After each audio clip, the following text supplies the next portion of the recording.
You know, it sounds a little intense, right? Death sits in the bowls. But that quote comes from Hippocrates, the father of medicine, over 2,000 years ago. It just goes to show you how long we've suspected that our gut holds some incredible life-altering power over our health. Okay, so let's fast forward from ancient Greece to right now. Get this. You are carrying around a hidden organ that weighs just as much as your brain. That's right, somewhere between 1 and 2 kilograms. But here's the twist. It's not made of your cells. It's the total weight of all the microbes living inside your gut. It's time we got to know them. So today, we're taking a deep dive into that world within us. We're going to explore the vast, powerful, and kind of mysterious universe of your gut bacteria. All right, so let's jump right into our first section, your body's hidden world. It's a number that's almost impossible to wrap your head around, but you are playing host to about 100 trillion microorganisms. That's literally more than 10 times the number of human cells in your entire body. So, who are all these tiny passengers? Well, this bustling internal metropolis has a name, the gut microbiome. And it's this incredibly complex, constantly changing ecosystem of bacteria, viruses, fungi, the whole shebang, all living inside your gastrointestinal tract. And trust me, they are not just along for the ride. They are an active, absolutely vital part of what makes you, you. And if you thought that was wild, here's where the scale just becomes mind-boggling. The collective genes of your microbiome, they outnumber your own human genes by about 150 to 1. Think about that. That's why scientists often call it our second genome, and for really good reason. It has a massive, massive influence on our biology. So who exactly is living in there? While there are literally thousands of different species, most of them fall into a few major family groups. Now, in a healthy adult, the vast majority are from two groups, firmicutes and bacteroidetes. And as we're learning, the balance between these groups is absolutely crucial for keeping us healthy. Okay, so we've met the inhabitants. Now let's get to the really fascinating part, how they communicate. Welcome to Section 2, the gut-brain superhighway. You know that feeling of butterflies in your stomach? Or when you have a gut feeling about something? Yeah, that's not just a metaphor. It is a real, physical, and incredibly busy connection.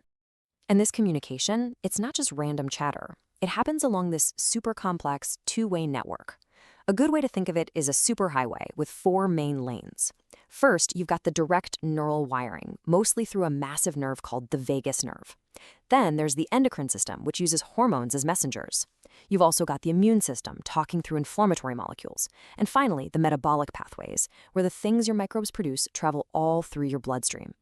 Just to give you an idea of how powerful this is, let's talk about serotonin, the feel-good chemical. Most of us, we think it's made in the brain, right? Well, wrong. Over 90% of your body's serotonin is actually produced in your gut, and that production is hugely influenced by your gut microbes. The implications for our mood and mental health are just enormous. And this goes way beyond just chemicals and mood. Your gut microbes are literally helping to build and maintain the physical structure of your brain. It's incredible. They influence everything from neurogenesis, that's the creation of brand new neurons, to the protective sheath around your nerve fibers. They help your brain's own immune cells to mature. They strengthen the all-important blood-brain barrier, and they even help form new synapses, the very connections that let your brain cells talk to each other. Which brings us to a really important point in Section 3. You are what they eat. See, the most incredible thing about this inner world is that you're not just a passive landlord. Oh no, you are the head chef. And what you decide to put on the menu is the single most powerful tool you have to shape your microbiome. Let's just look at a quick tale of two guts. On one hand, you have a diet that's diverse and packed with fiber from all kinds of plants. This feeds a huge variety of good bacteria, which leads to high diversity, lots of anti-inflammatory compounds, and a really strong gut barrier. But on the other hand, you've got a typical Western diet, high in fat, high in sugar. That basically starves the good guys. This leads to low diversity, encourages some potentially harmful bacteria, promotes inflammation, and can cause an imbalance we call dysbiosis. So, what can you actually do? Here's a simple, really powerful number to remember: 30. There was this huge study, the American Gut Project, and it found that people who eat over 30 different types of plants every week have way more diverse microbiomes than people who eat 10 or fewer. And plants means everything: fruits, veggies, grains, beans, nuts, and seeds. It's not about how much you eat, it's about the variety. So beyond what we eat, science is exploring some pretty incredible new ways to directly influence this inner world for our health.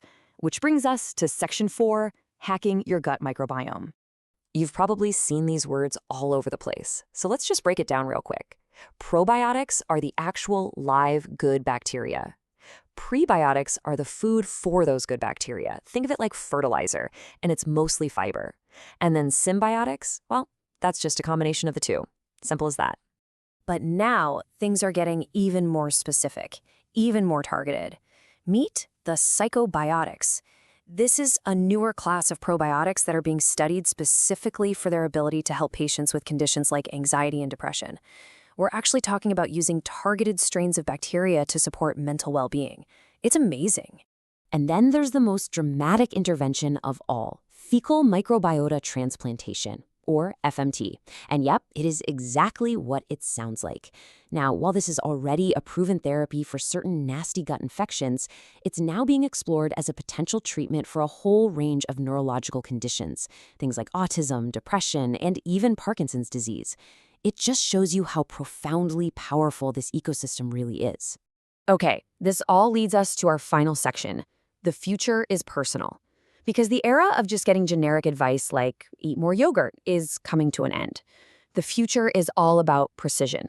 The real takeaway here is that we are moving away from a one-size-fits-all approach and into the world of true precision medicine. Just imagine getting a detailed profile of your unique microbiome, and then getting a personalized dietary plan or even precision psychobiotics designed specifically to optimize your gut for both your physical and your mental health. I mean, this isn't science fiction anymore. This is where the research is headed. So after all of this, we come back to a pretty simple idea.